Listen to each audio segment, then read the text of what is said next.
Foi Sofia quem percebeu primeiro, e olha que ela já tinha visto de tudo naquele refeitório. 5 anos trabalhando no asilo Bom Recanto ensinam a gente a reconhecer cada tipo de manhã. As manhãs de choro baixinho, as manhãs de silêncio pesado, as manhãs em que Dona Fulano não lembra o próprio nome e pergunta pela mãe, que já morreu há 40 anos. Mas aquela manhã de terça-feira era diferente. Dona Alzira estava sentada na mesa de sempre, perto da janela que dava para o jardim de mangueiras, e a mão dela estava dentro da mão de seu Joaquim, não segurando de leve, não por educação, segurando de verdade, os dedos entrelaçados por cima da toalha xadrez, como quem não quer soltar nunca mais. Sofia parou no meio do corredor com a bandeja de mingau ainda na mão. Ninguém tinha visto seu Joaquim tocar em ninguém desde que ele chegou, 2 anos atrás, calado, com aquele jeito de quem carrega o mundo inteiro guardado dentro do peito e não deixa ninguém entrar. E ali estava ele, com os olhos claros brilhando de um jeito que Sofia nunca tinha visto, olhando para Dona Alzira como se ela fosse a única pessoa dentro daquele salão. Sofia chamou ele, sem tirar os olhos da mulher ao lado. Vem cá um instante. Preciso te pedir uma coisa. Ela se aproximou, ainda com a bandeja, o coração já acelerando por algum motivo que ela não sabia explicar. Pode falar, seu Joaquim. Ele respirou fundo. As mãos dele tremiam um pouco, não de fraqueza, mas daquele jeito que treme quem vai fazer a coisa mais importante da vida. Eu quero casar com essa mulher, disse ele, alto, para o salão inteiro ouvir. E quero fazer isso antes que Deus resolva me chamar, porque eu já perdi tempo demais nessa vida sem ela do meu lado.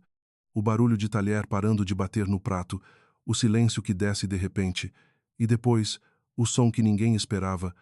Dona Alzira, 82 anos, rindo feito menina, tampando a boca com a mão livre, os olhos já marejados. Seu velho doido, falou ela, a voz embargada. Achei que você nunca ia ter coragem de perguntar. Então é sim? Ele quis confirmar, como se não acreditasse na própria sorte. Lógico que é sim, Joaquim. Já disse sim faz 50 anos, só que naquela época ninguém quis ouvir. A frase saiu solta, quase sem querer, e por um segundo alguma coisa cruzou o rosto dela, uma sombra rápida, um peso antigo antes de se transformar de novo em sorriso. Sofia notou. Guardou aquilo num canto da cabeça sem saber ainda que importância teria. O salão inteiro explodiu em festa. Dona Iracema bateu palma com a mão boa, porque a outra não mexia direito desde o derrame. Seu Bento, o melhor amigo de Joaquim desde que os dois se conheceram jogando dominó no pátio, levantou da cadeira com dificuldade, apoiado na bengala, e foi abraçar o amigo chorando que nem criança. Seu cabeça dura, disse Bento, com a voz embolada, eu falei, não falei? Falei que essa hora ia chegar. Cala a boca e me abraça direito, Bento, que eu não tenho pernas de sobra para ficar de pé o dia inteiro escutando você se gabar. Risada geral. Um funcionário bateu palma da porta da cozinha. Até o pessoal da limpeza parou para ver, alguém gritando lá do fundo para perguntar se era verdade mesmo, se o seu Joaquim tinha finalmente criado coragem, e a resposta veio em coro, meio bagunçada, meio cantada, como se aquele salão inteiro tivesse esperado justamente aquele anúncio havia meses sem nem saber. Sofia ficou ali, no meio daquela alegria toda, sentindo o peito apertar de um jeito bom. E foi naquele instante, vendo os dois idosos se olharem como se tivessem 18 anos de novo, que ela decidiu. Aquele casamento ia acontecer, e ia acontecer bonito. Não um casamento de assinar papel apressado numa salinha da administração. Um casamento de verdade, com vestido, com flor, com música, com o salão inteiro decorado. Ela não sabia ainda como ia conseguir dinheiro para isso, nem sabia da tempestade que ia cair em cima dela em menos de 24 horas. Só sabia que não dava para deixar aquele brilho nos olhos dos dois se apagar de novo. O problema começou no fim da tarde, quando Sofia ligou para avisar os filhos, porque era protocolo do asilo. Qualquer mudança relevante na vida de um residente precisava ser comunicada à família responsável. Com seu Joaquim foi rápido, ele não tinha filhos vivos, só uma sobrinha em Curitiba que mandou um áudio de 30 segundos, dizendo que ficava feliz por ele e que infelizmente não ia poder vir, mas que mandava um presente. Com Dona Alzira foi diferente. Ricardo Andrade Filho. Sofia leu o nome na ficha antes de discar, o mesmo nome que aparecia como responsável financeiro, o homem que pagava a mensalidade da mãe havia 3 anos e que, segundo o registro de visitas, Tinha ido vê-la pessoalmente só 4 vezes nesse período. O telefone chamou 5 vezes antes de ele atender, a voz seca, apressada, som de trânsito ao fundo. Alô? Boa tarde, senhor Ricardo. Aqui é da coordenação do Bom Recanto. Eu ligo porque a senhora Alzira, sua mãe, pediu autorização para se casar com outro residente daqui, o senhor Joaquim Vieira, e como é uma decisão importante, o regulamento pede que a família seja avisada. Silêncio do outro lado, um silêncio comprido demais para ser só surpresa. Casar, repetiu ele, a palavra saindo dura, quase cuspida. Com quem? Você falou o nome. Joaquim Vieira. Outro silêncio. Dessa vez Sofia ouviu, bem baixinho, o barulho de alguma coisa sendo derrubada, ou talvez batida com força numa mesa. Isso não vai acontecer, disse Ricardo, e a voz dele tinha mudado por completo, tinha ficado fria de um jeito que não combinava com a preocupação normal de um filho. Eu vou aí pessoalmente resolver isso. Nenhum estranho vai chegar perto do que é da minha mãe. Ele desligou sem se despedir. Sofia ficou parada um instante com o celular ainda encostado na orelha, mesmo depois de ouvir o sinal de chamada encerrada. Discou de novo, achando que talvez a ligação tivesse caído no meio, mas dessa vez caiu direto na caixa de mensagem. Tentou mais uma vez, 15 minutos depois, e a mesma coisa. Era como se, ao desligar aquele telefone, Ricardo tivesse fechado uma porta que vinha segurando entreaberta havia muito tempo e agora não queria mais deixar ninguém ver o que tinha do outro lado. Ela olhou para o celular na mão, sentindo um arrepio subir pela nuca. Do que é da minha mãe? Não tinha dito da minha mãe. Tinha dito do que é da minha mãe, como se a preocupação dele não fosse com a felicidade dela, mas com alguma coisa que pertencia a ela. Dinheiro, imóvel, herança. Sofia não sabia, mas aquela frase tinha um cheiro estranho, e ela trabalhava há tempo demais com gente idosa para não reconhecer esse tipo de cheiro. Ela decidiu não contar para Dona Alzira ainda. Ia estragar a noite mais feliz que a senhora tinha tido em muito tempo. Melhor deixar ela aproveitar, pelo menos até resolver com calma o que fazer com aquele filho. Enquanto isso, do outro lado do corredor, no quarto simples que dividia com Bento, seu Joaquim esperou a luz do corredor apagar, esperou o barulho de passos sumir e só depois se abaixou devagar, com o joelho reclamando, para puxar debaixo da cama uma caixa de madeira velha, com as dobradiças enferrujadas rangendo de um jeito que ele tentava abafar com a mão. Dentro da caixa, embrulhado num pano que já foi branco e hoje era amarelado pelo tempo, tinha uma fotografia em preto e branco, as bordas gastas de tanto ser tocada. Um homem jovem de terno emprestado e uma moça de vestido claro, os dois rindo para a câmera, num jardim que já não existia mais do jeito que aparecia na foto. Junto da fotografia, amarrado com um barbante fino que já perdeu a cor, tinha um maço de cartas. Papel fino, tinta desbotada, dobras tão antigas que o papel quase se partia nas vincas. Joaquim passou o polegar por cima da letra na primeira carta, uma letra redonda, caprichada, de quem escreveu com cuidado para ser lida por alguém especial. 50 anos, sussurrou ele para o quarto vazio, porque Bento já dormia roncando alto na cama ao lado. 50 anos guardando isso aqui, esperando a hora certa. E a hora chegou, né, minha Alzira? Chegou tarde, mas chegou. Ele guardou a caixa de volta no esconderijo, com cuidado redobrado, como quem guarda o segredo mais importante da própria vida. E foi só quando ele já estava quase dormindo que uma lembrança específica veio à tona, nítida como se tivesse acontecido ontem. O rosto de um rapaz mais novo, talvez uns 20 anos, parado na porta da casa da família de Alzira, dizendo que ela tinha ido embora, que não queria mais receber cartas, que era melhor ele esquecer aquilo de vez. Um rapaz que mais tarde Joaquim descobriria ser o irmão mais novo dela. Um rapaz cujo rosto, envelhecido de 50 anos, se parecia demais com o de um homem que ele tinha visto uma única vez numa foto na parede do escritório da administração do asilo, no dia em que assinou os documentos de entrada. A foto de um filho visitando a mãe, colada ali pelo próprio funcionário como lembrança de família. Joaquim não tinha ligado os pontos naquela hora. Só agora, deitado no escuro, o coração começou a bater mais rápido com uma suspeita que ele ainda não conseguia nomear direito. Ele se lembrou também de uma última carta, a única que tinha chegado sem resposta, escrita por ele mesmo num papel de padaria, perguntando por que ela tinha parado de escrever de repente, depois de meses de cartas quase diárias. Ele nunca soube se aquela carta chegou a ser lida. Guardou uma cópia rascunhada, cheia de rasura, junto com as outras, como se guardar o rascunho fosse uma forma de manter viva a pergunta que nunca teve resposta. E ali, deitado no escuro do quarto do asilo, ouvindo o ronco de Bento do outro lado, ele sentiu pela primeira vez em 50 anos que talvez estivesse perto de descobrir, afinal, para onde tinha ido parar aquela última carta. No quarto ao lado, Dona Alzira também não conseguia dormir. Sentada na cama, com o abajur fraco aceso, ela segurava nas mãos uma pequena caixa de música, de metal já sem brilho, com uma bailarina lascada no topo que não girava mais fazia anos. Ela deu corda mesmo assim, só para ouvir a melodia sair torta, arrastada, quase irreconhecível. Era a música que tocava na festa em que ela conheceu Joaquim há mais de 5 décadas.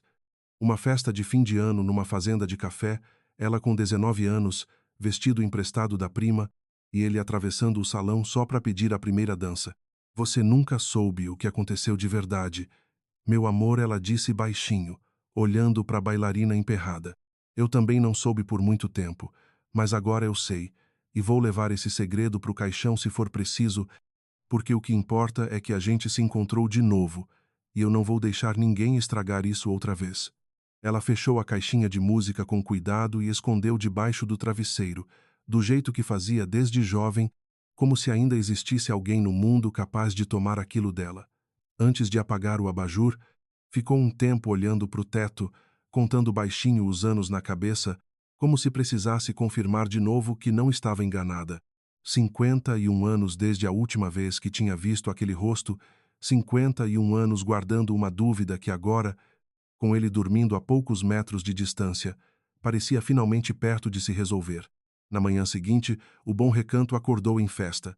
Sofia tinha passado a noite quase inteira no telefone e no computador, ligando para floriculturas que pudessem doar arranjo, para uma prima que costurava e topou ajustar de graça um vestido branco que tinha sobrado do brechó da igreja, para um DJ amador que era filho de uma das cuidadoras e que ofereceu para tocar um repertório de valsa antiga sem cobrar cachê. A diretora do asilo, depois de muita insistência, autorizou usar o salão de eventos, aquele que só era liberado para formatura e festa junina. Não foi fácil chegar até ali. A diretora do asilo, antes de autorizar qualquer coisa, tinha chamado Sofia na sala dela logo cedo, ainda com o café da manhã esfriando em cima da mesa. Sofia, eu entendo a emoção, entendo mesmo, mas esse salão é para formatura de curso técnico e festa junina. A gente não tem verba para decoração de casamento, não tem cardápio para isso, e ainda tem o risco de algum familiar reclamar depois dizendo que a instituição incentivou uma decisão precipitada. Precipitada não é, Dona Marta. Ela conheceu ele há 2 anos, os dois estão de cabeça no lugar, os dois assinaram o termo de consentimento sem nenhuma dúvida. O que vai ser precipitado é a gente deixar para trás a única coisa boa que aconteceu aqui dentro esse ano inteiro. A diretora ficou calada um tempo, batendo a caneta na mesa. E se a família for contra? Aí a gente lida com a família, respondeu Sofia, sem saber ainda o quanto essa frase ia pesar depois. Mas não vamos deixar de fazer o certo só porque pode dar problema depois. A senhora sabe melhor do que ninguém quanta gente aqui dentro nunca mais teve a chance de sonhar com nada. Foi o argumento que convenceu. A diretora suspirou, assinou uma autorização provisória e disse que Sofia respondia pessoalmente se desse errado. Sofia saiu da sala sentindo o peso nos ombros, mas também uma certeza que não vinha de lugar nenhum além do próprio peito. Aquilo valia o risco. A partir dali, o Bom Recanto virou um formigueiro de gente ocupada. Os residentes se dividiram em tarefas como se fosse a coisa mais natural do mundo. Dona Iracema, com a mão boa, ficou responsável por fazer os laços de fita nas cadeiras, trabalhando devagar, cada laço um pouquinho torto, mas feito com um capricho que nenhuma fita comprada pronta jamais teria. Um grupo de senhoras que jogava buraco toda a tarde virou comissão de decoração e discutiu durante 40 minutos sobre a cor certa das toalhas de mesa, dividido entre o azul claro que combinava com o vestido e o branco tradicional, até que uma delas bateu o pé dizendo que casamento de verdade era de branco e ponto final, encerrando a discussão ali mesmo. Seu Bento se autoproclamou padrinho e mestre de cerimônia e passou a manhã inteira, ensaiando um discurso que prometia arrancar lágrima até de pedra, repetindo para quem quisesse ouvir a mesma frase de abertura, mudando só uma palavra de cada vez, até achar o jeito certo de dizer que 50 anos de espera valeram a pena. Bento, você já mudou essa frase 6 vezes, reclamou uma das cozinheiras, rindo, enquanto passava carregando uma caixa de talheres emprestados de um restaurante da esquina. É que discurso bom não se escreve rápido, minha filha. Se escreve com o coração, e meu coração hoje está devagar de tanta alegria. O DJ amador chegou de bicicleta antes do meio-dia, trazendo caixas de som usadas e um pendrive cheio de valsas antigas que ele tinha baixado a noite inteira depois de perguntar para a avó qual música tocava nos casamentos dos anos 70, e ainda trouxe de bônus uma extensão elétrica emprestada do pai, porque tinha calculado que a tomada mais próxima do salão não ia alcançar. A prima costureira apareceu 2 horas depois com o vestido branco do brechó, já ajustado no ombro, faltando só a barra, e Dona Alzira chorou ao ver o tecido pela primeira vez, as mãos tremendo de leve, enquanto tocava a renda desbotada como se fosse seda nova. Ela pediu para experimentar ali mesmo, no meio do salão, sem paciência para esperar um provador, e quando saiu de trás do biombo improvisado com 2 lençóis presos num varal, o salão inteiro parou de novo, dessa vez em silêncio de admiração, e alguém lá no fundo começou a bater palma bem devagar até todo mundo se juntar. Foi no meio dessa festa improvisada, com todo mundo rindo e discutindo detalhes bobos e importantes ao mesmo tempo, que a porta do salão se abriu com força demais. Ricardo entrou andando rápido, terno impecável, celular na mão, o rosto fechado de quem não veio para conversar. Atrás dele vinha uma mulher mais nova, provavelmente advogada, com uma pasta debaixo do braço. "Onde está minha mãe?" perguntou ele, alto o bastante para o salão inteiro parar de novo, dessa vez de um jeito ruim. Sofia se adiantou, tentando manter a calma na voz. "Senhor Ricardo, que bom que o senhor veio. Podemos conversar em particular, se o senhor quiser, sem." "Eu não vim conversar", cortou ele. "Vim impedir que vocês transformem uma senhora de 82 anos. Com o início de esqueci... A palavra golpe caiu no salão como um copo quebrando no chão de cerâmica. Dona Alzira, que estava sentada ajudando a costurar uma bainha, levantou a cabeça, o rosto virando pálido. "Ricardo", ela chamou, a voz tremendo mais de raiva do que de medo. "O que você está fazendo aqui, falando desse jeito na frente de todo mundo?" "Estou fazendo o que já devia ter feito há muito tempo, mãe. Estou te protegendo." "Você não vai me proteger de nada", Ricardo, disse Dona Alzira, se levantando também, a linha de costura ainda presa entre os dedos. "Proteger é o que você não fez em 3 anos, a não ser mandar boleto e ligar no aniversário quando lembra. Isso não é justo, mãe. Justo é eu ter o direito de escolher o que fazer com o resto da minha vida, por mais curto que seja esse resto. Justo é você respeitar isso, em vez de vir aqui gritando golpe na frente de gente que só quer ver a gente feliz." Ricardo passou a mão pelo cabelo, o rosto vermelho, a advogada ao lado tentando dizer alguma coisa sobre avaliação de capacidade civil que ninguém no salão quis escutar. "A senhora tem início de esquecimento, mãe. O médico falou isso claramente na última consulta. E agora aparece um homem do nada querendo casar com a senhora bem na hora em que a senhora tem um imóvel. Tem uma pensão? Tem. Fala logo o que você veio falar", cortou o seu Joaquim, a voz baixa, mas firme o bastante para calar o salão inteiro. "Fala que o problema não sou eu querendo roubar nada dela. Fala que o problema é você ter medo de que, casada de novo, ela mude um papel que só interessa a você." O silêncio que caiu ali foi diferente de todos os outros daquele dia. Ricardo abriu a boca, fechou de novo, e por um instante pareceu mais um menino encurralado do que um homem de terno caro discutindo com um asilo inteiro. Bento se adiantou, a bengala batendo no chão a cada passo, e ficou ao lado do amigo, num gesto silencioso de quem escolhe de que lado fica numa briga. "Escuta aqui", moço, disse Bento, sem gritar, mas sem baixar o olhar. "Eu não sei que história é essa que você carrega dentro do peito, mas eu conheço esse homem há 8 anos e digo uma coisa: dinheiro nunca foi o que ele procurou na vida. O que ele procurou foi justamente o que a sua mãe tem para dar, que é companhia, é conversa, é uma mão para segurar de noite quando o corpo dói e ninguém mais aparece." A frase acertou fundo. Ricardo desviou o olhar, e foi nesse desvio Nesse segundo em que ele parou de encarar Bento e voltou o rosto para Joaquim de novo, que alguma coisa mudou. Porque foi aí que seu Joaquim, sem gritar, sem acusar, apenas deu um passo à frente e disse a frase que ia rachar o chão debaixo dos pés de Ricardo. Seu pai me pediu desculpa antes de morrer, sabia? Mandou um recado, através de um amigo em comum, dizendo que sabia de tudo o que aconteceu com as cartas e que sentia muito. Eu nunca soube dizer se foi ele que mandou esconder ou se foi outra pessoa da família. Mas hoje, olhando para sua cara, acho que finalmente estou entendendo. O rosto de Ricardo perdeu a cor por completo. A pasta que a advogada segurava escorregou de vez da mão dela e caiu no chão com um baque seco, os papéis se espalhando pelo piso encerado do salão, mas ninguém ali prestou atenção nisso. Todos os olhos estavam em Ricardo, que deu um passo para trás, a boca entreaberta, tentando montar uma frase que não saía. Sofia olhou para Dona Alzira, viu o rosto dela também mudar, viu a mão dela subir devagar até o peito, como quem sente uma dor antiga voltando de repente à tona depois de 50 anos enterrada. E foi naquele instante, com o salão inteiro em silêncio, com os laços de fita ainda pela metade nas cadeiras e o vestido branco pendurado esperando o ajuste final, que Sofia entendeu. Aquele casamento tinha uma história muito mais funda do que qualquer um deles imaginava, e a verdade que estava prestes a subir à tona ia mudar tudo antes mesmo de a primeira valsa começar a tocar. Ricardo não respondeu.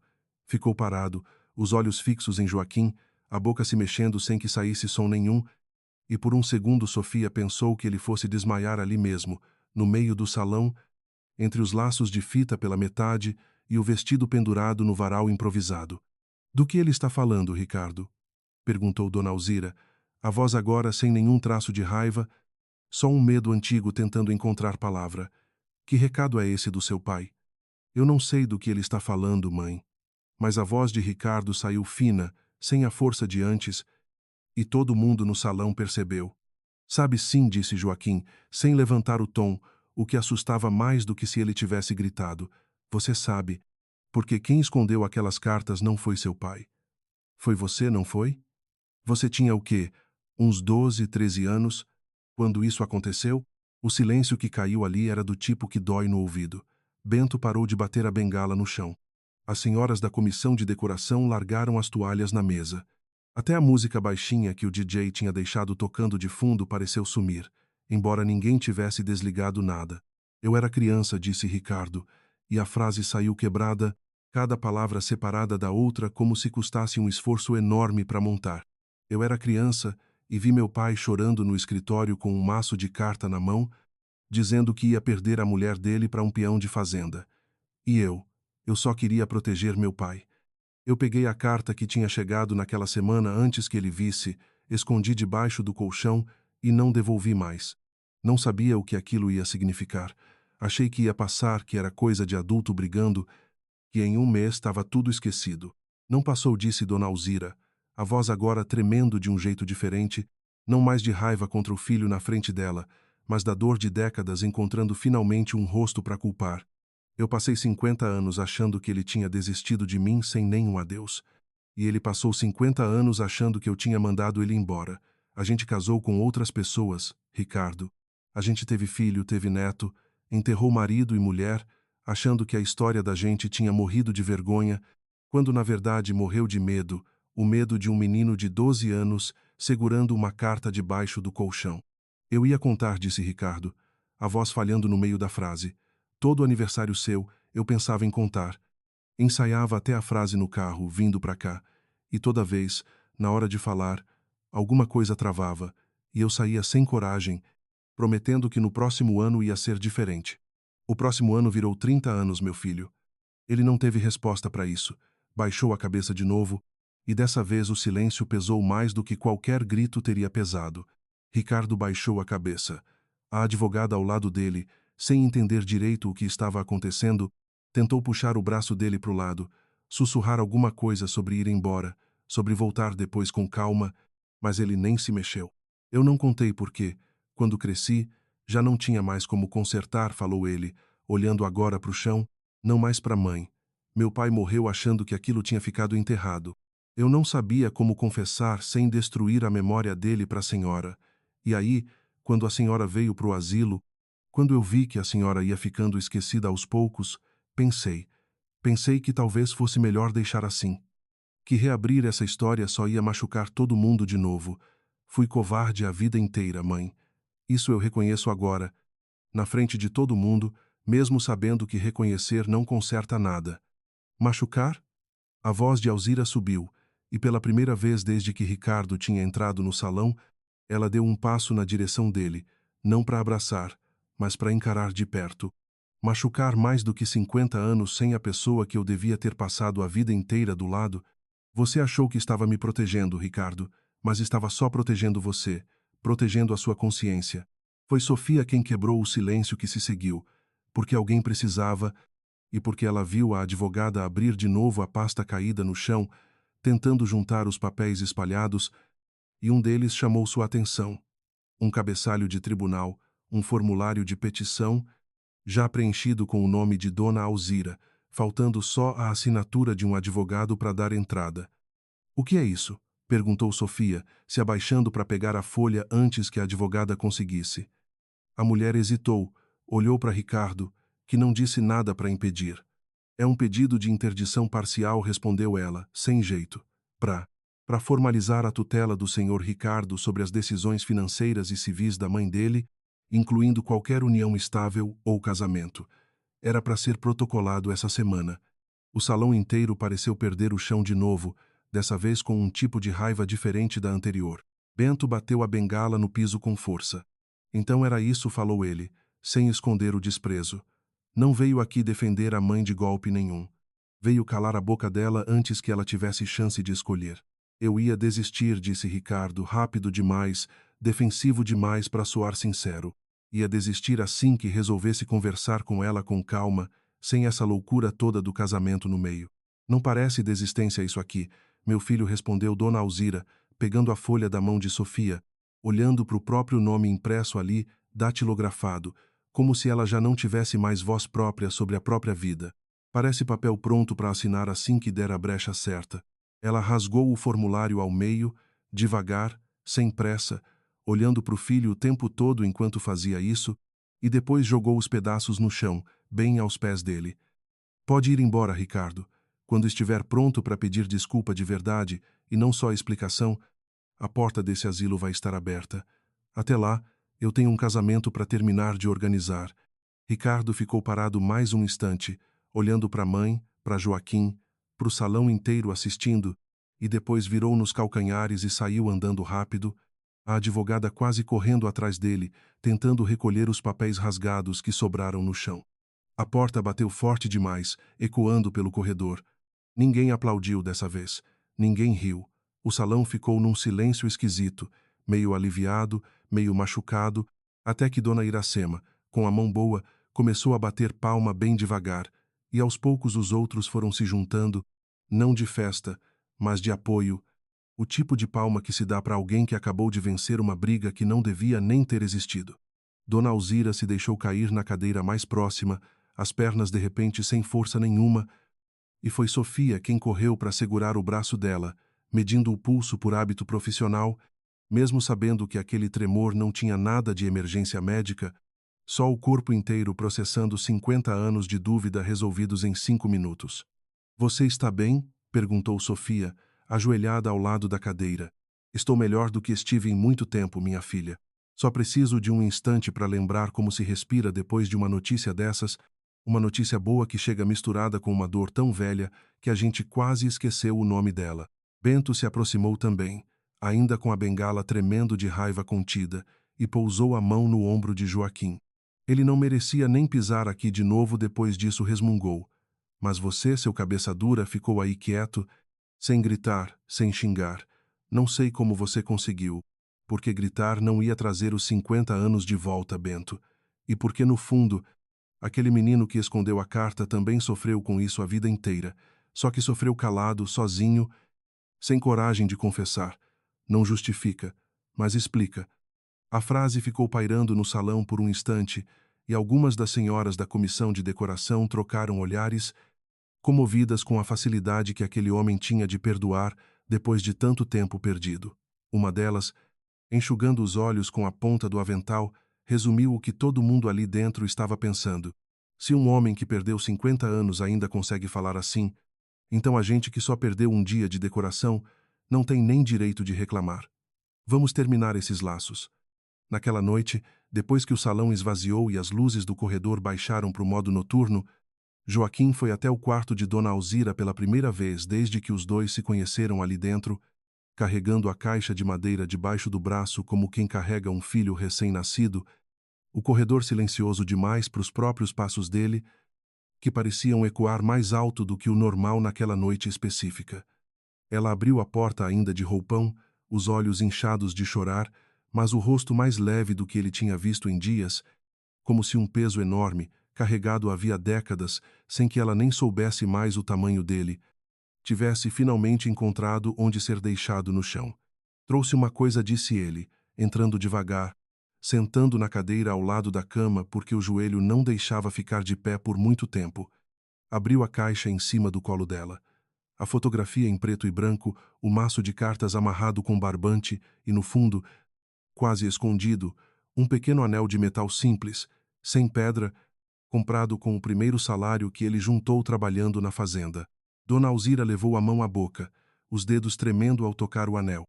Você guardou isso esse tempo todo? Guardei.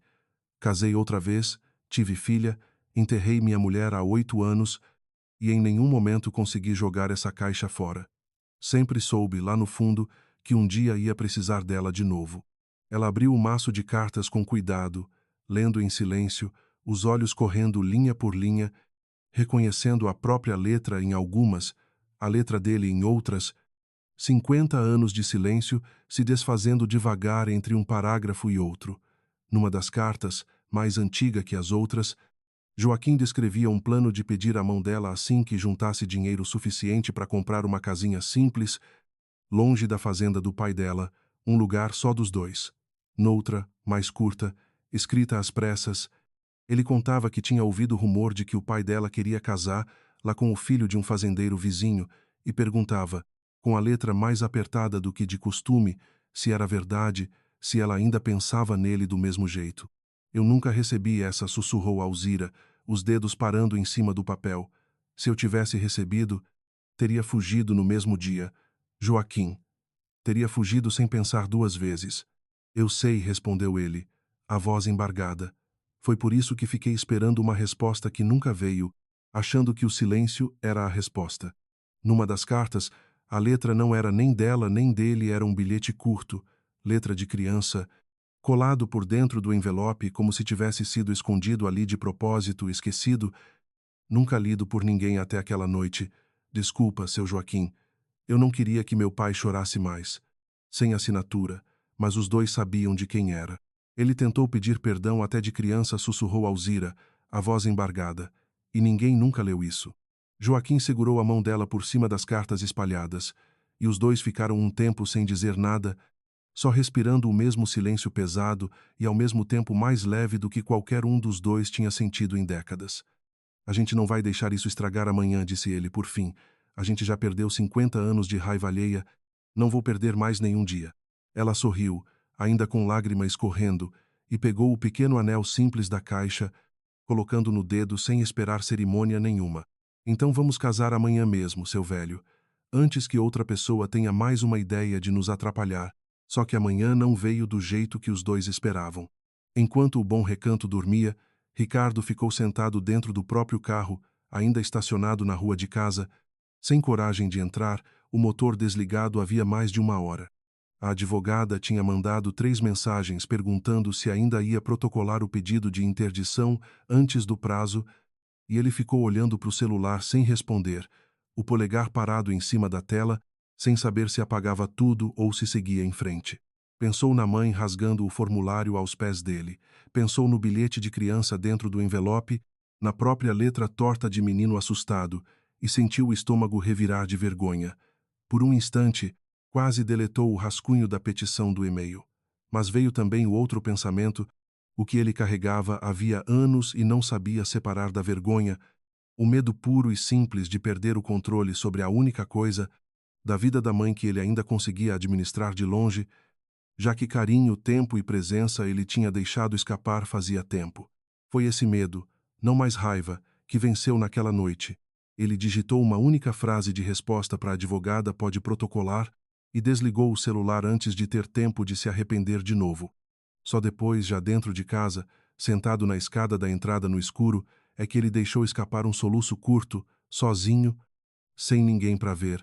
O tipo de choro que só sai quando a pessoa sabe, no fundo, que está fazendo a coisa errada e mesmo assim vai fazer. Às 8 da manhã seguinte, um oficial de justiça chegou ao Bom Recanto com uma notificação em mãos, chapéu na cabeça, cara de quem só estava cumprindo ordem e não queria confusão com ninguém. Sofia foi chamada até a recepção antes mesmo de terminar de distribuir o café da manhã.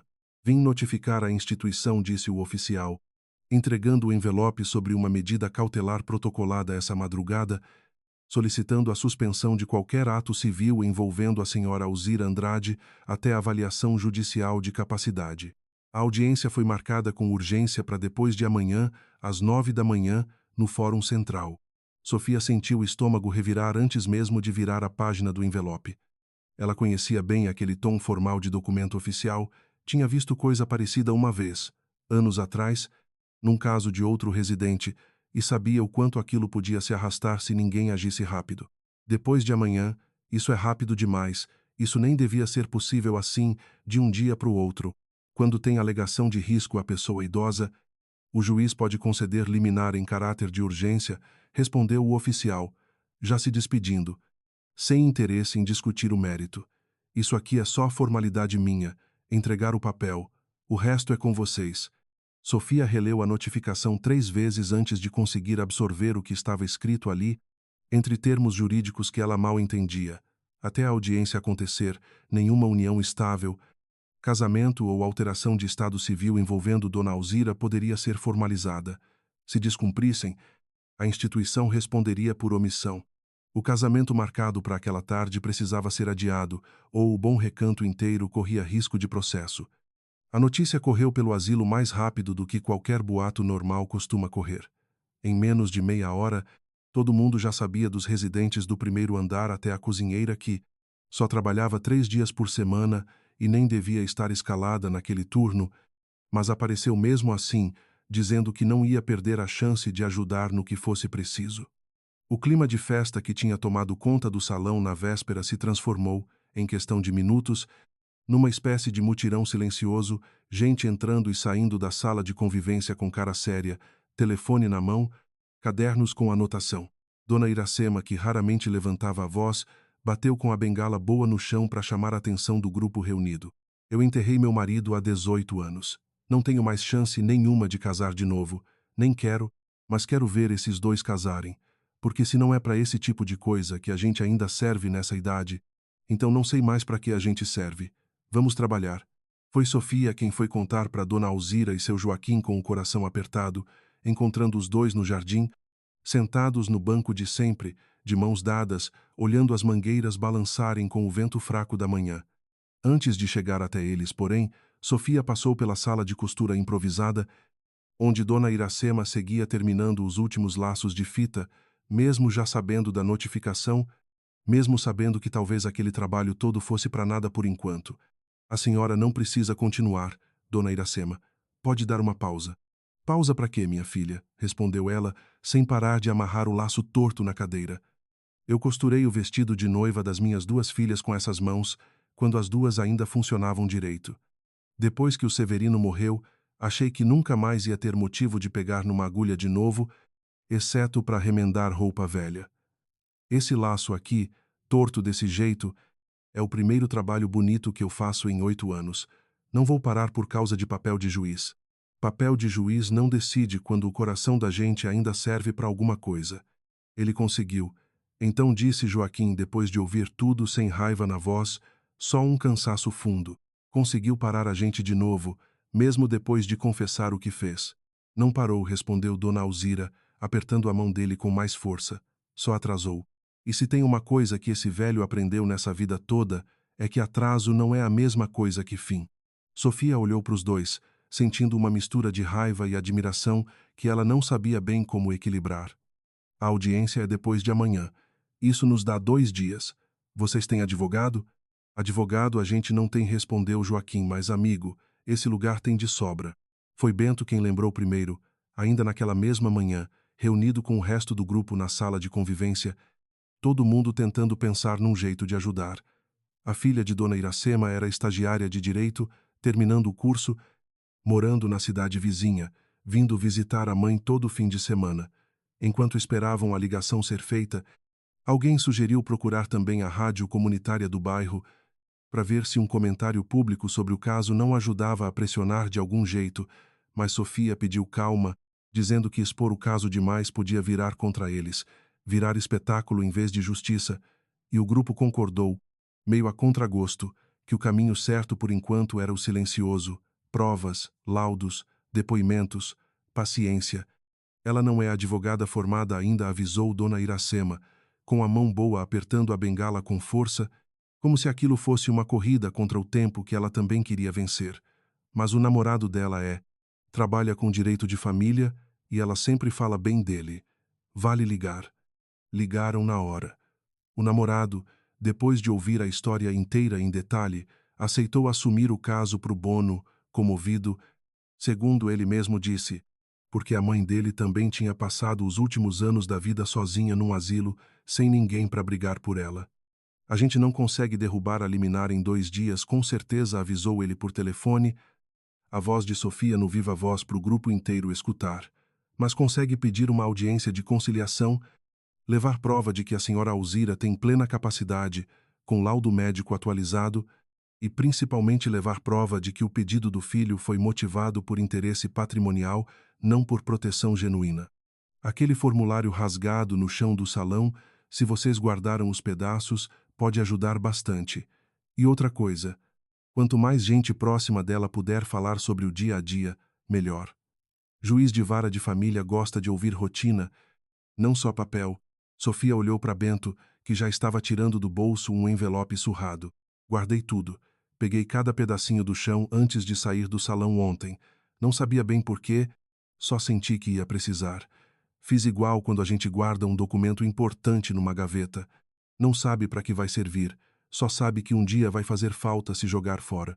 O grupo trabalhou o dia inteiro e boa parte da noite seguinte preparando o que fosse possível, cada um fazendo o que sabia fazer melhor, ninguém reclamando do cansaço, ninguém perguntando se valia a pena. Sofia conseguiu o laudo médico mais recente de Dona Alzira, que mostrava início leve de esquecimento, mas plena capacidade de decisão sobre a própria vida, sem nenhum grau de comprometimento que justificasse interdição. Bento colou os pedaços rasgados do formulário numa folha de caderno, com fita adesiva, linha por linha, até formar o documento inteiro de novo, provando que aquele pedido já estava pronto havia semanas, muito antes de qualquer casamento ser anunciado, provando, portanto, que a intenção nunca tinha sido proteger esse controlar. O namorado da estagiária, que se apresentou por telefone só como Dr. Marcelo, sem nunca aparecer pessoalmente, pediu também depoimentos por escrito de quem convivia com Dona Alzira todos os dias. Sofia sentou com cada funcionário do turno da manhã e da tarde, anotando frase por frase, e o resultado foram 7 páginas de relatos. A cuidadora que via Dona Alzira resolver sozinha as próprias contas de telefone todo mês, o médico do posto que atestava lucidez plena nas últimas 2 consultas, a bibliotecária voluntária que jurava de pé, junto que a senhora discutia política e novela com uma clareza de dar inveja a gente de metade da idade dela. Até o porteiro do turno da noite quis dar seu depoimento, mesmo sem ninguém pedir, contando que toda madrugada em que não conseguia dormir, Dona Alzira descia até a portaria para fazer companhia e que numa dessas conversas ela tinha explicado para ele, com detalhe e paciência, como declarar imposto de renda, coisa que nem ele mesmo sabia fazer direito. Sofia riu pela primeira vez em 2 dias ao ouvir aquilo e anotou cada palavra, porque num processo daquele tipo, segundo o Dr. Marcelo tinha avisado, os detalhes pequenos às vezes pesavam mais que qualquer laudo técnico. Isso aqui não é prova de incapacidade nenhuma, resumiu o Dr. Marcelo, ao telefone, na última ligação da noite. Isso é prova de que o Sr. Ricardo confundiu o próprio medo de perder controle sobre o patrimônio da mãe com preocupação genuína. O juiz vai perceber isso? principalmente com o formulário reconstituído mostrando a data anterior ao anúncio do casamento. E se não perceber? Perguntou Sofia, sem conseguir segurar a pergunta que rondava o grupo inteiro havia horas. Se não perceber, a gente recorre. Demora mais, dói mais, mas não acaba aqui. Casos assim raramente acabam numa audiência só, principalmente quando tem prova documental forte do outro lado, como é o caso de vocês.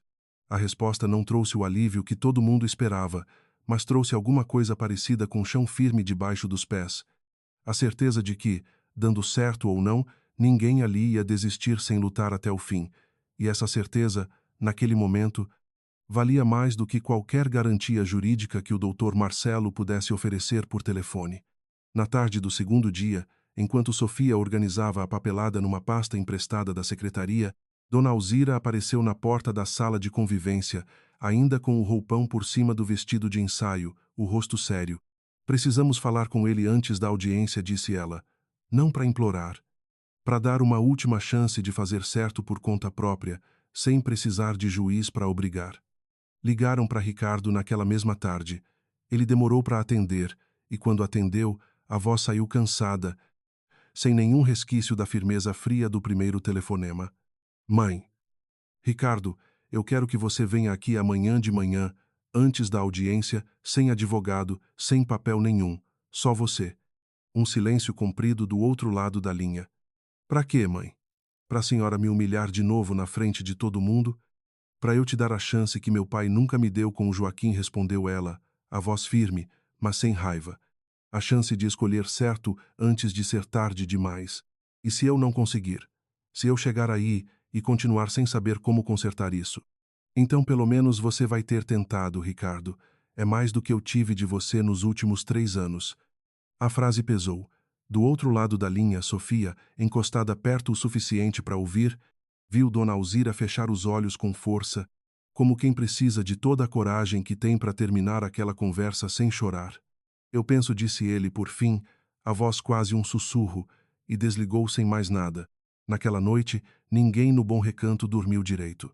Sofia revisava a papelada pela 10ª vez, com medo de ter esquecido algum detalhe. Bento ensaiava, dessa vez baixinho, sozinho no quarto, não mais o discurso de padrinho, mas um discurso diferente, um que ele guardava caso precisasse defender o amigo na frente de um juiz.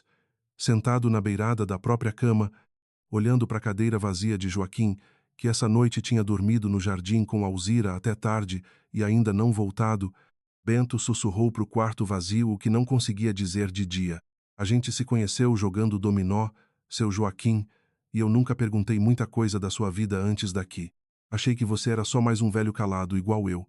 Só fui saber, esses dias, que calado não é a mesma coisa que vazio. Você guardou uma vida inteira debaixo daquela cama, numa caixa, esperando a hora certa. Eu não tenho nenhuma caixa guardada. Meus filhos moram longe e quase não ligam, mas tenho isso aqui.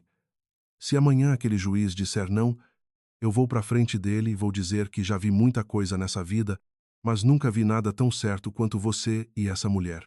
E no jardim, iluminado só pela luz fraca de um poste velho, Joaquim e Alzira dançaram devagar, sem música nenhuma além do vento nas mangueiras, ensaiando um passo que os dois lembravam de décadas atrás, os corpos mais lentos, mais cansados, mas o compasso ainda intacto, guardado em algum canto da memória que nem 50 anos de silêncio tinham conseguido apagar. Lembra da primeira vez que dançamos? Perguntou ela, a cabeça encostada no ombro dele, o cheiro de sabonete antigo se misturando com o perfume fraco de terra molhada que vinha do jardim. Lembro que eu pisei no seu pé 2 vezes e você fingiu que não doeu, só para eu não ficar sem graça na frente de todo mundo. Ela riu baixinho, um riso que parecia mais jovem do que o resto dela. Doeu sim, mas valeu a pena fingir. Você tinha aquele jeito de olhar assustado que eu nunca mais vi em ninguém depois. Ainda tenho esse jeito assustado, Alzira. Só que agora é de medo de te perder de novo, não de pisar no seu pé. Se amanhã der errado, disse ela, a testa encostada no ombro dele, se aquele juiz decidir contra a gente.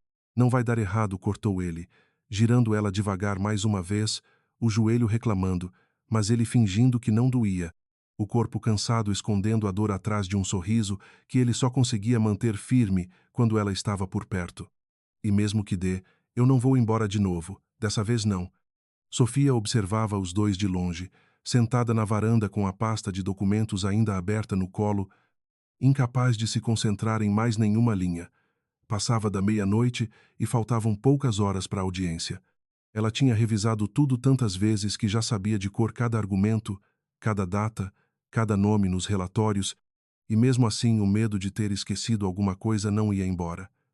Pensou em ligar para o Dr. Marcelo mais uma vez, só para ouvir a voz calma dele confirmando que estava tudo certo, mas eram quase 1 da manhã e ela não teve coragem de acordar um homem que já tinha dado o dia inteiro de graça para gente que nem conhecia direito. Foi então que o celular de Sofia tocou, tarde da noite, o número de Ricardo aparecendo na tela, e o coração dela disparou antes mesmo de atender, sem saber ainda se aquela ligação ia trazer o fim da briga ou só o começo de uma parte ainda pior da história. Alô? Atendeu Sofia, a voz ainda enrolada de sono que não chegou a vir. Sofia, desculpa ligar essa hora, disse Ricardo, e a voz dele saía cortada, sem o tom seco da primeira ligação nem a firmeza fria do dia no salão. Eu tô aqui fora, no portão. Aqui? Agora? Descobri uma coisa há 1 hora e não consegui ficar parado em casa esperando o dia clarear. Sofia desceu com um casaco por cima do pijama, o vigia noturno abrindo o portão sem entender direito o que estava acontecendo àquela hora. Ricardo estava encostado no carro, o paletó do dia anterior ainda amassado, os olhos vermelhos de quem não tinha dormido nem tentado. A advogada protocolou o pedido errado, disse ele, antes mesmo de Sofia perguntar qualquer coisa. Eu autorizei suspender o casamento até o juiz avaliar. Só isso. Ela foi além, pediu interdição total, o processo para tirar de vez a minha mãe do direito de decidir qualquer coisa sozinha, dinheiro, moradia, tudo. Descobri isso lendo o processo às 11 da noite, depois que ela me mandou o número para eu acompanhar. E o senhor sabia disso? Não.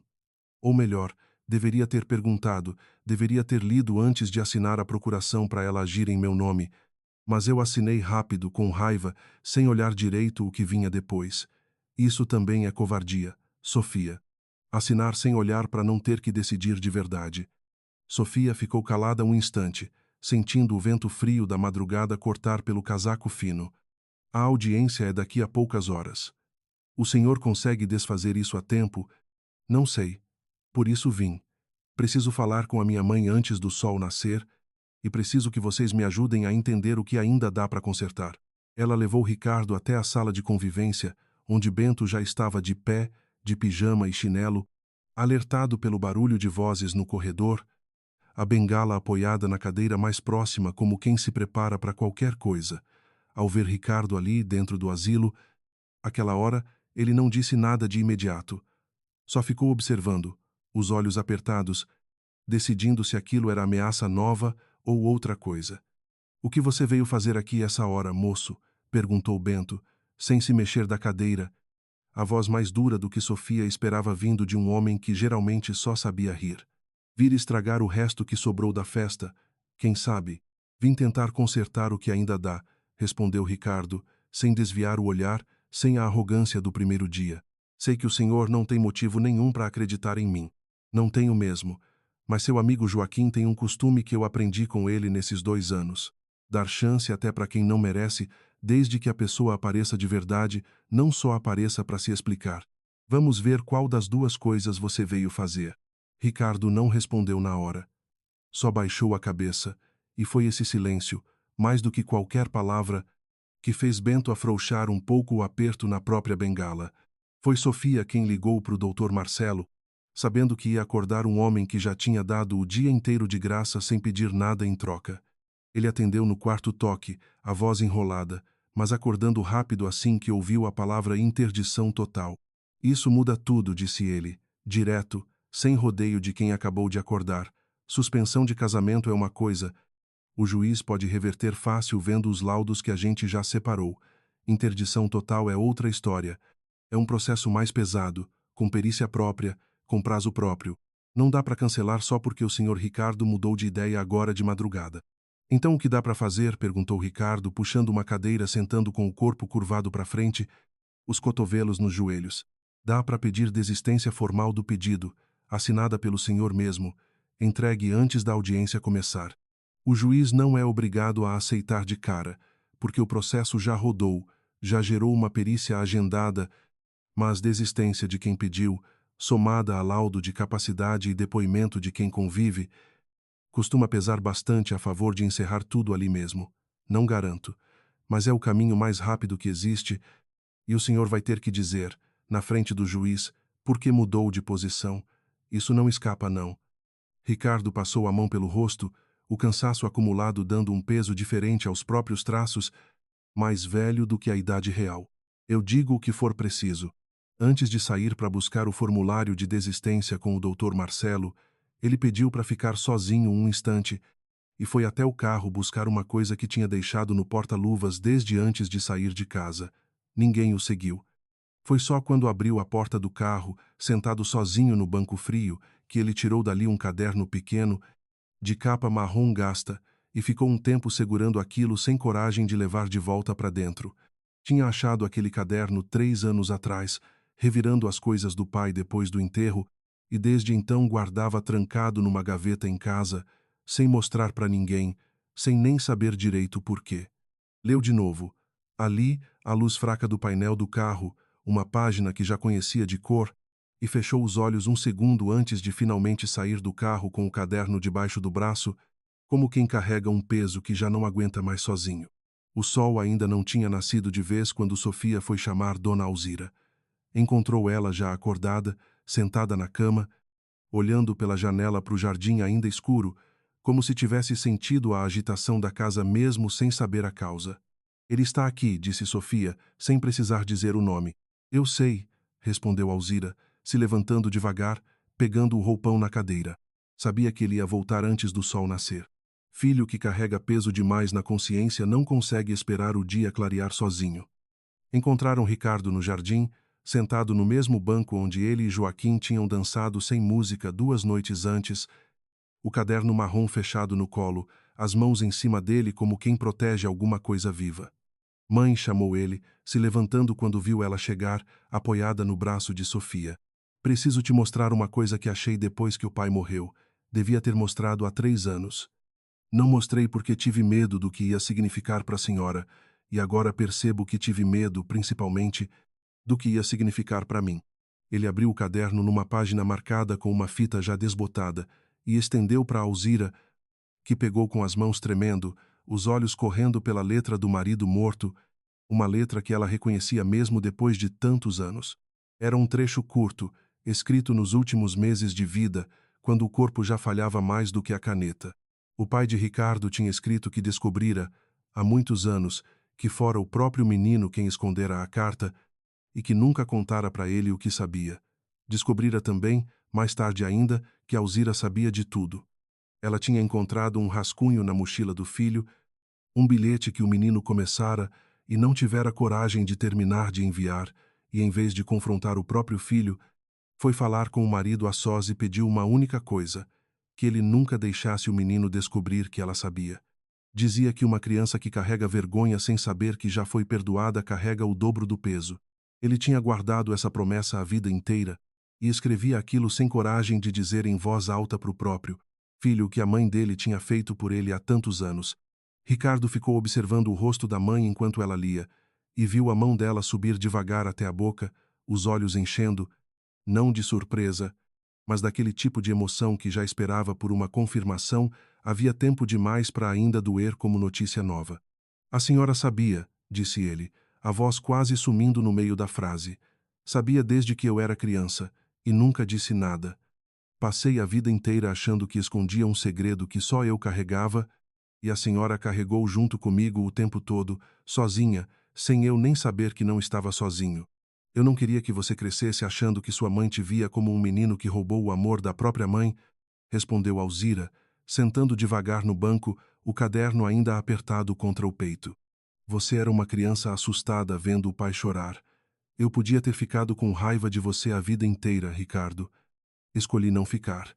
Isso não apaga 50 anos perdidos, mas também nunca foi culpa sua sozinho carregar esse peso todo. Eu fiquei longe justamente por isso, disse ele, a defesa saindo mais fraca do que ele esperava, mais parecida com desculpa do que com explicação. Achei que, se eu me aproximasse demais, um dia ia acabar contando que sabia que a senhora sabia, e tudo ia desmoronar de novo. Era mais fácil mandar boleto do que sentar do seu lado sem essa mentira no meio. Mais fácil para você, respondeu Alzira, sem levantar a voz, mas sem deixar a frase escapar leve. Para mim nunca foi fácil, Ricardo. Eu sabia de tudo isso e mesmo assim ia te visitar quando você deixava, ia te esperar em cada aniversário torcendo para esse ano ser o ano que você finalmente sentava do meu lado sem pressa de ir embora. Você trocou 50 anos por 30, meu filho. Trocou o tempo que eu ainda tinha pelo medo de uma conversa que a gente podia ter tido há muito tempo, numa tarde qualquer, sem juiz, sem processo, só nós dois numa mesa de cozinha. Ricardo baixou a cabeça e por um instante o jardim ficou só com o som do vento nas mangueiras e da respiração dele, tentando se acalmar sem sucesso. Eu não sei se dá para recuperar o que ficou para trás, disse ele, por fim. Não dá, respondeu ela, sem suavizar a resposta para fazer ele se sentir melhor. O que passou, passou. Mas o que sobrou ainda dá tempo de aproveitar. Se você tiver coragem de ficar perto de verdade, sem boleto no meio, sem procuração assinada correndo. Essa é a única coisa que eu ainda quero de você, Ricardo. O resto o juiz que resolva daqui a pouco. Foi Sofia quem lembrou, olhando o relógio, que faltavam menos de 3 horas para a audiência e que o formulário de desistência ainda precisava ser assinado e levado ao fórum antes do horário marcado.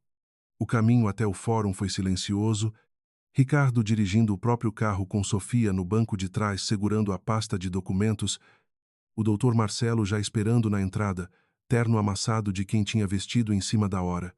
Dona Alzira e Joaquim seguiram atrás, num carro emprestado por uma das cuidadoras, Bento no banco do meio segurando um terço que não era dele, emprestado de Dona Iracema só para aquele dia, porque ele disse que precisava de alguma coisa nas mãos além da bengala. Dentro da sala de audiência, o juiz, um homem de meia idade, óculos de aro fino, ouviu primeiro o pedido de desistência lido pelo doutor Marcelo, depois pediu, sem se alterar, que Ricardo confirmasse pessoalmente as razões da mudança. O senhor entende que, ao desistir do pedido de interdição, a avaliação de capacidade da sua mãe segue sendo feita, mas com base no laudo já anexado ao processo, e o senhor está abrindo mão do direito de contestar isso depois? Entendo, disse Ricardo, a voz firme pela primeira vez naquela manhã. E quero deixar registrado, se for possível, o motivo verdadeiro do meu pedido original. Não foi preocupação com a capacidade da minha mãe. Foi medo de que, casada de novo, ela mexesse num arranjo financeiro que eu vinha administrando sozinho há anos, e medo, mais fundo ainda, de que a aproximação dela com outra pessoa trouxesse à tona uma história antiga que eu escondi quando era criança e nunca tive coragem de contar. O juiz ergueu os olhos por cima dos óculos, sem comentar, anotando alguma coisa numa folha à parte. Foi a advogada quem tentou intervir, dizendo que aquilo não precisava constar, que bastava a desistência formal, mas o próprio Ricardo pediu que deixasse, porque, segundo ele disse, já tinha escondido coisa demais a vida inteira para continuar escondendo dentro de um tribunal. O juiz ouviu, em seguida, o doutor Marcelo apresentar o laudo médico, os 7 depoimentos escritos, o formulário reconstituído com a fita adesiva mostrando a data anterior ao anúncio do casamento e uma breve fala de Dona Alzira, convocada a se manifestar.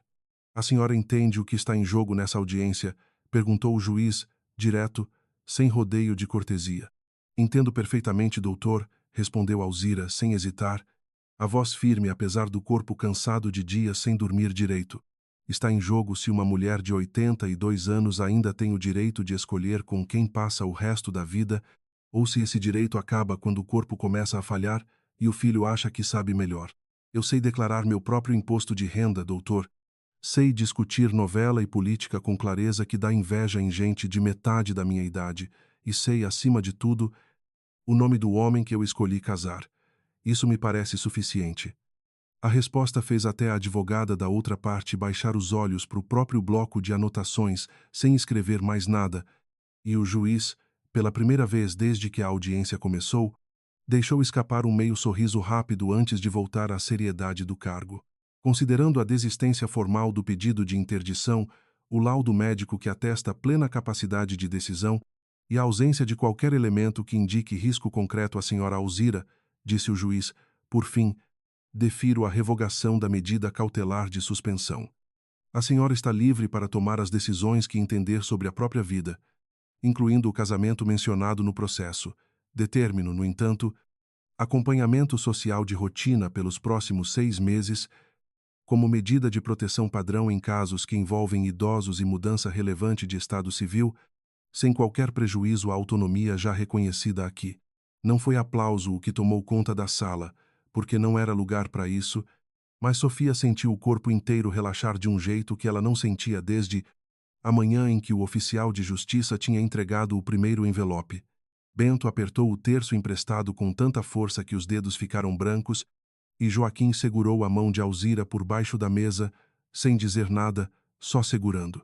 Do lado de fora do fórum, já na calçada, com o sol batendo de frente e o trânsito da manhã passando indiferente àquela vitória pequena e enorme ao mesmo tempo, Ricardo ficou parado, sem saber direito o que fazer com o corpo, olhando para a mãe, para o caderno que ainda segurava debaixo do braço. Eu não mereço ir no casamento, disse ele, mais para si mesmo do que para alguém. Depois de tudo que fiz para atrapalhar. Não é sobre merecer, Ricardo, respondeu Alzira, se aproximando, a mão levantando devagar até o rosto dele, um gesto que ela não fazia desde que ele era menino. É sobre escolher aparecer. Eu escolhi aparecer para você a vida inteira, mesmo sabendo o que sabia. Agora é sua vez de escolher. O casamento aconteceu na tarde seguinte, um sábado, o salão do Bom Recanto enfim livre para virar o que Sofia tinha sonhado desde a primeira manhã.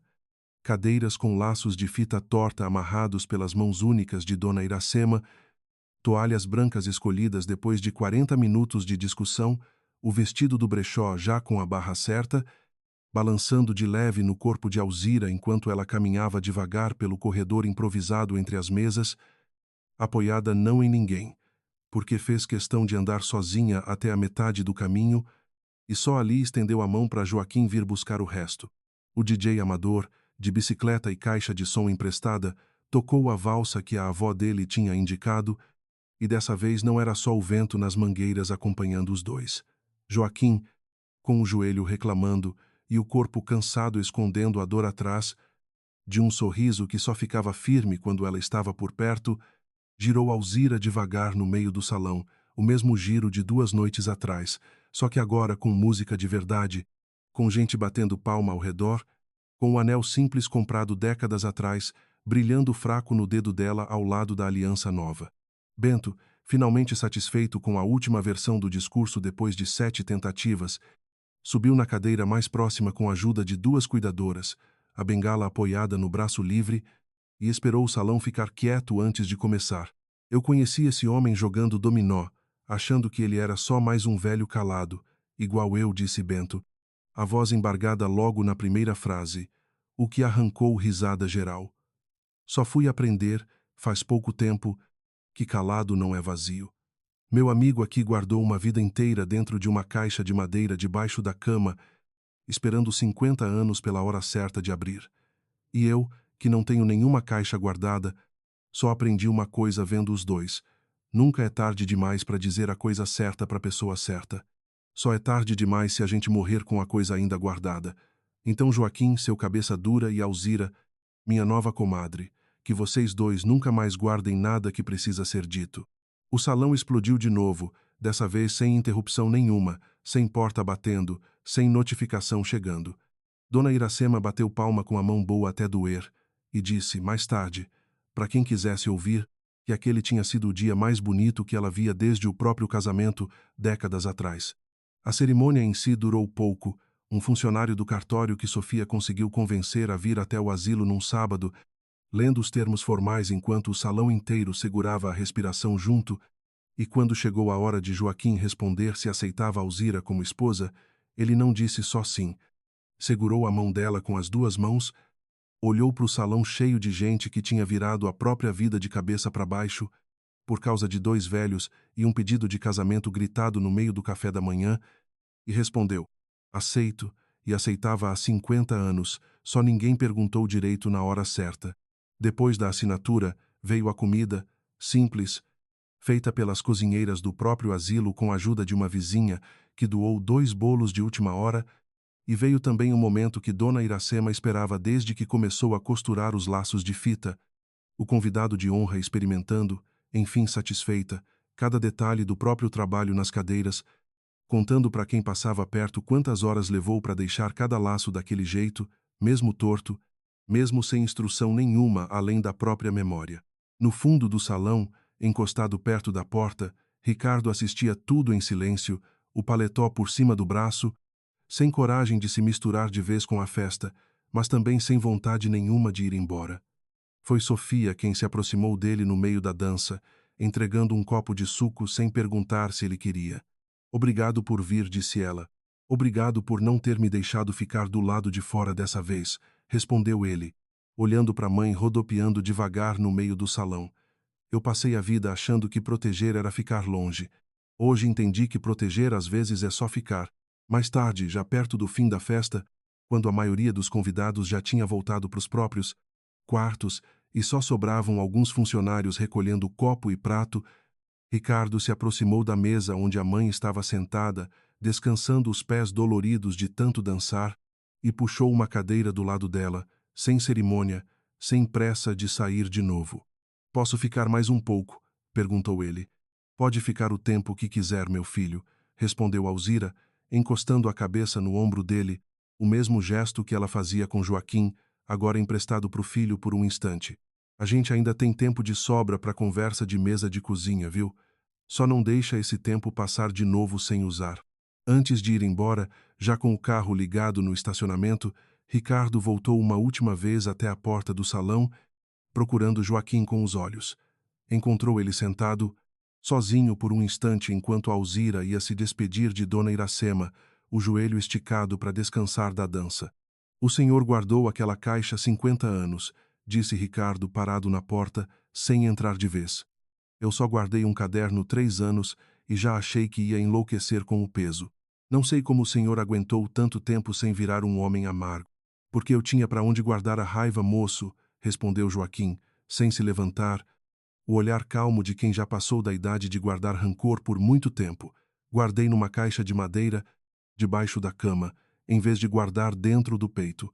Isso faz diferença. Uma coisa guardada numa caixa a gente pode abrir de novo quando a hora chega. Uma coisa guardada dentro do peito só cresce. Ricardo balançou a cabeça devagar, como quem finalmente entende uma frase que já tinha ouvido de outro jeito, e saiu sem dizer mais nada, o carro sumindo devagar pela rua, enquanto o resto da festa continuava lá dentro, indiferente à partida dele, como devia ser. Sofia observava tudo daquele canto que ela sempre escolhia nas festas do Bom Recanto, o mesmo canto de onde tinha visto, dias atrás, uma mão segurando outra por cima de uma toalha xadrez, e sentiu, pela primeira vez em muito tempo, vontade de ligar para a própria mãe, só para ouvir a voz dela dizendo qualquer bobagem do dia a dia, sem motivo nenhum além de vontade de ouvir.